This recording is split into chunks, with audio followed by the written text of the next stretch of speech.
Welcome to episode 4 of Kicking It in the Kitchen with New Cooks. I'm so glad you came back to join us. Today we're going to be talking about tacos. I just got back from Nashville, Tennessee, and I had some of the best barbecue I've had in all my life.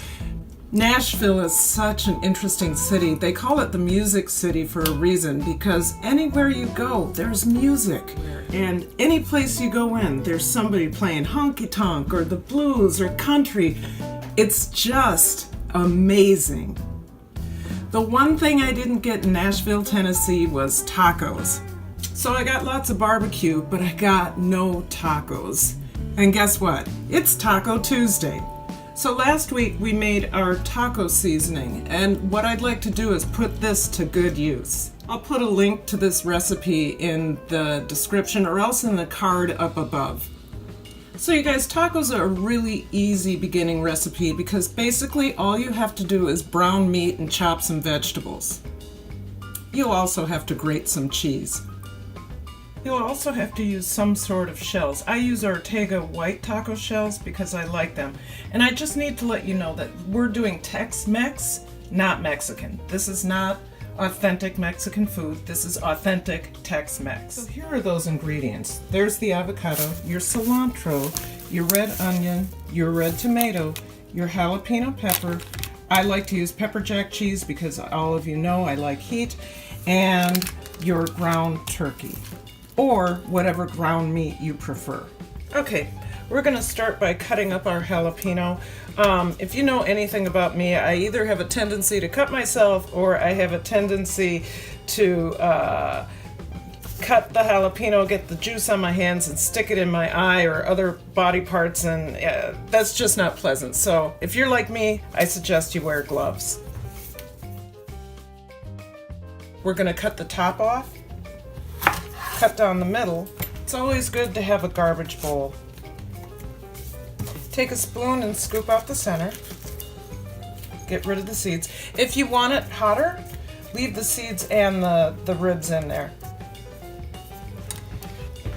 We're going to cut this into a what I call like a fan. So it fans out like that, and then nice even chopped pieces. Do that with the other side.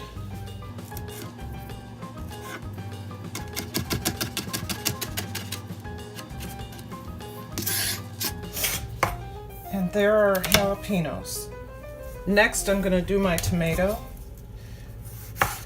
Cut off the top, slice down the middle. I get rid of all this stuff because I don't like my tacos wet.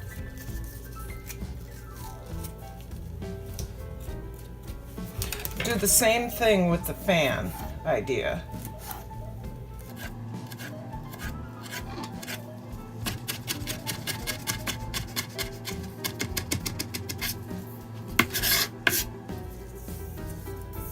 And the other one.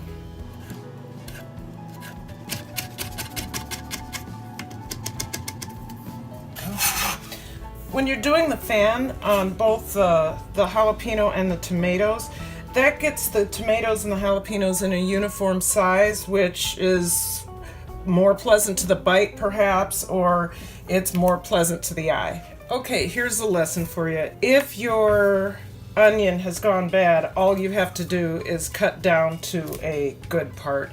So I've had this onion, it's an organic onion. I've had it for probably a month, and sometimes organic things don't like to hang around that long. So I am losing a lot of it, but I'm still able to use what I have left. So before you chuck your vegetables because you think they look brown or they don't look right, cut into them to see what you can save. So that's what I did. Okay. I will probably only use this much, which is about a quarter of the original size. So I'm going to do the same thing I did with the jalapeno.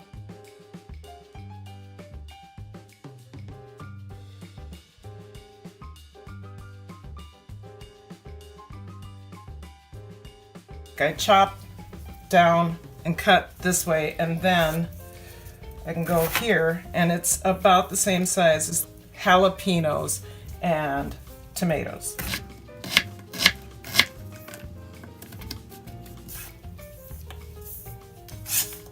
There we go with that. And on to the cilantro. Now, you're either a person who likes cilantro or it tastes like soap. There's some hereditary thing or a chemical thing that goes on with people where cilantro tastes like soap and they can't stand it on their food.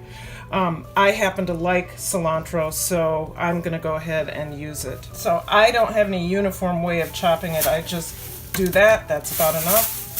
Put this away. Make sure you wash it first. I did rinse this and then dry it.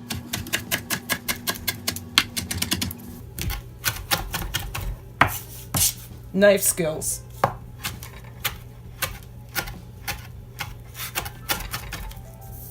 There we go. I'm going to start grating the cheese. I have a little bit left of some mild cheddar, so I'll do that, and then I'm going to cut some of this pepper jack off and go with about the same amount. So, grating it on the biggest side of a box grater. All right, and I will take, so you can buy grated cheese, but grated cheese has an anti-caking agent on it called cellulose. And cellulose is made of wood pulp. I don't know about you, but I don't need to eat wood pulp. Remember, try not to grate your fingers.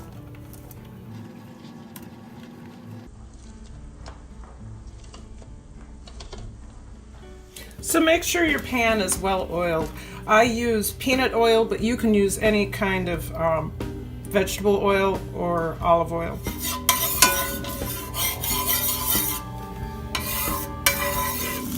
So turn your pan on medium-high heat and start to brown your meat. You can do it from the frozen state or from a thawed state. This is partially frozen. Continue chopping it up as you brown it. Now normally I like to grind my own meat, but this is a show for new cooks and I don't think that's something you need to do. Just gonna let that hang out for a while. I'll come back when it's done. You know, I don't normally like to do turkey out of a tube, like that plastic tube I was showing you of turkey earlier. But this is from a local farmer in Cannon Falls, Minnesota, Ferndale. I think they're in Cannon Falls. And I trust their product, so even though it's coming out of a tube and that I'm eating a quality product. So my meat is all brown. I'm going to use my tablespoon, my taco seasoning, and some water to give that meat that Tex-Mex kick. You can use up to 3 tablespoons. I'm going to use 3 for sure. 1, 2, maybe 2.5. So there's cornstarch in here. And with that cornstarch, it acts as a thickener.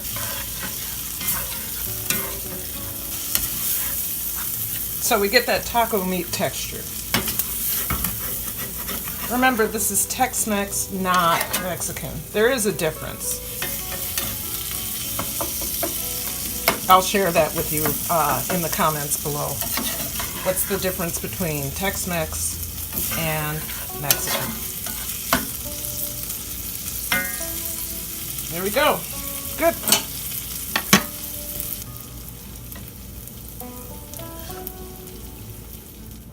We're going to lay our shells out and get our oven preheating to 400 degrees.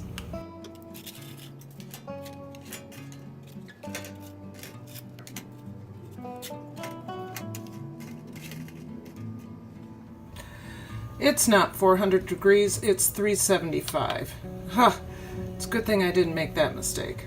So those are the components of making tacos. Once the oven comes up to 400 degrees, you're going to put the shells in there for 4 minutes. So when Troy gets done practicing his guitar, I'll have him come in here and assemble his tacos, and we'll have our Taco Tuesday.